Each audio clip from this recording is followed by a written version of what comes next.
ဒီနေ့ဗီဒီယိုလေးမှာတော့ကိုယ့်ရဲ့မွေးနေ့အစီအစဉ်တွေကိုမြန်မာလိုတွေအင်္ဂလိပ်လိုရေးပုံစံနဲ့လေ့လာမှာဖြစ်ပါတယ်။စပြီးတော့ဒီလိုလေ့လာကြည့်လိုက်ရအောင်နော်။မကြာခင်ငါမွေးနေ့ရောက်တော့မယ်။မကြာခင်ဆိုတော့ soon ငါမွေးနေ့က my birthday ရောက်တော့မယ် is coming ဒီစာကြောင်းကို subject verb phrase adverb ပုံစံနဲ့ရေးကြည့်အောင်ပထမဆုံး subject ဖြစ်တဲ့ my birthday နဲ့စမယ်။ပြီးရင်တော့ verb phrase ဆိုတော့ is comingနောက်ဆုံး adverb က soon ဒီစာစားကိုပေါင်းလိုက်မယ်ဆိုရင်တော့ my birthday is coming soon မကြာခင်ငါမွေးနေ့ရောက်တော့မယ်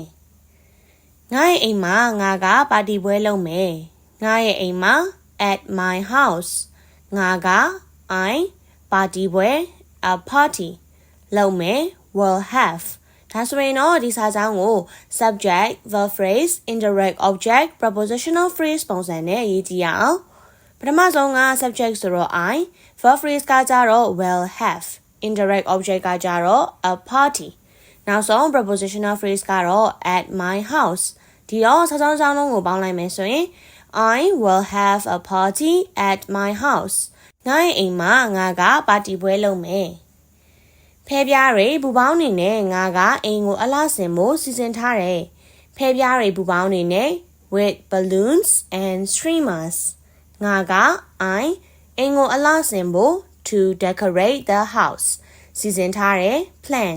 ဒီခါတော့ subject verb infinitive phrase prepositional phrase ပုံစံနဲ့ရေးကြည့်ရအောင်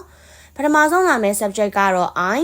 verb ကကြတော့ plan infinitive phrase ကတော့ to decorate the house နောက်ဆုံးကိုတော့ prepositional phrase ဖြစ်တဲ့ with balloons and streamers နဲ့ပြလိုက်ရအောင်ဒါဆိုရင်တော့အခုလိုစာကြောင်းလေးရလာပါလိမ့်မယ်I plan to decorate the house with balloons and streamers. ဖဲပြားတွေဘောလုံးတွေနဲ့ငါကအိမ်ကိုအလှဆင်ဖို့စီစဉ်ထားတယ်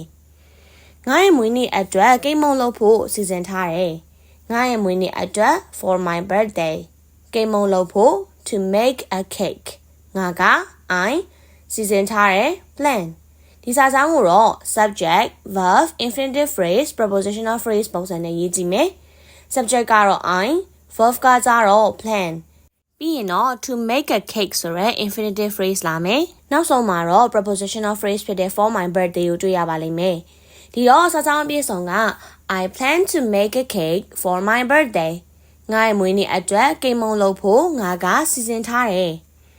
အဲ့နေ့ကိုမှတ်မိနေဖို့ငါကဓာတ်ပုံတွေအများကြီးရိုက်ချင်တယ်။အဲ့နေ့ကိုမှတ်မိနေဖို့ to remember the day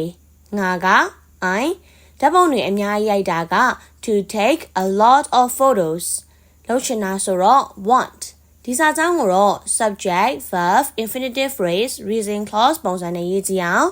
ပထမဆုံး subject ကတော့ I verb ကလုပ်ချင်ဒီဆိုရဲ wantsနောက်ပြီး infinitive phrase ဖြစ်တဲ့ to take lots of photos ကိုထည့်လိုက်မယ်ပြီးရင်တော့ reason clause ဖြစ်တဲ့ to remember the day ကိုရေးလိုက်ပါဒါဆိုရင်တော့စာကြောင်းလေးကအခုလိုထွက်လာပါလိမ့်မယ် I want to take lots of photos to remember the day အဲ့နေ့ကိုမှတ်မိနေစေဖို့ငါကဓာတ်ပုံတွေအများကြီးရိုက်ချင်တယ်ကောင်းမွန်တဲ့လက်ဆောင်တချို့ကိုရဖို့ငါကမျှော်လင့်တယ်ကောင်းမွန်တဲ့လက်ဆောင်တချို့က some nice presents ရဖို့to receive ငါက I မျှော်လင့်တယ် hope ဒီစာကြောင်းကိုတော့ subject verb infinitive phrase direct object ပုံစံနဲ့ရေးကြည့်အောင် subject ကတော့ I verb ကကြတော့ hope infinitive phrase ကကြတော့လက်ခံရရှိရဲဆိုရဲ to receive နောက်ဆုံးဖြစ်တဲ့ direct object ကတော့ some nice presents ဒီရောစာကြောင်းအပြည့်စုံက I hope to receive some nice presents ကောင်းမွန်တဲ့လက်ဆောင်တချို့ကိုရဖို့လဲငါမျှော်လင့်နေပါတီကနေ့လည်ခင်းပိုင်းမှာစပြီးတော့ညပိုင်းအထိဆက်ပြီးတော့လုပ်သွားမယ်ပါတီက the party နေ့ခင်းပိုင်း in the afternoon စမှာဖြစ်တယ်ဆိုတော့ will start ပြီးတော့ and ညနေပိုင်းအထိ into the evening ဆက်လုပ်သွားမယ် continue ဒီစာကြောင်းကိုတော့ subject verb time frame coordinating conjunction verb time frame ပုံစံနဲ့ရေးကြည့်ရအောင်ပထမဆုံးကတော့ subject ဖြစ်တဲ့ the party နဲ့စမယ်ပြီးရင်တော့ verb ဆိုတော့ will start time frame ကကြတော့ in the afternoonပြီးရင်တော့ and ဆိုရဲ coordinating conjunction နဲ့ဆက်ပါမယ် ပြီးရင်နောက်ထပ် verb တစ်ခုဖြစ်တဲ့ continue ကိုထည့်လိုက်ပြီးတော့နောက်ဆုံးမှာဆိုရင်တော့ time frame နောက်တစ်ခုဖြစ်တဲ့ into the evening နဲ့အဆုံးသတ်လိုက်ပါမယ်ဒီတော့စာကြောင်းအပြည့်စုံကတော့ The party will start in the afternoon and continue into the evening ပါတီကနေ့လယ်ခင်းပိုင်းမှာစမယ်ဖြစ်ပြီးတော့ညနေခင်းပိုင်းအထိဆက်ပြီးတော့လုပ်သွားမယ်ငါတငယ်ချင်းတွေကလည်းငါလိုပဲမွေးနေ့ဝဲမှာပျော်ရွှင်ဖို့ငါမျှော်လင့်နေငါတငယ်ချင်းတွေကလည်း my friends ငါလိုပဲ as much as I do မွေးနေ့ဝဲမှာပျော်ရွှင်ဖို့ enjoy the celebration ငါက I မျှော်လင့်နေ hope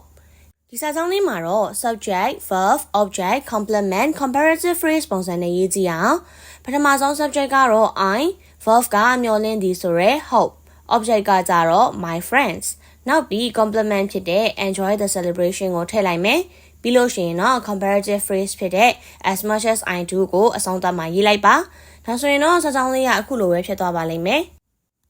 I hope my friends enjoy the celebration as much as I do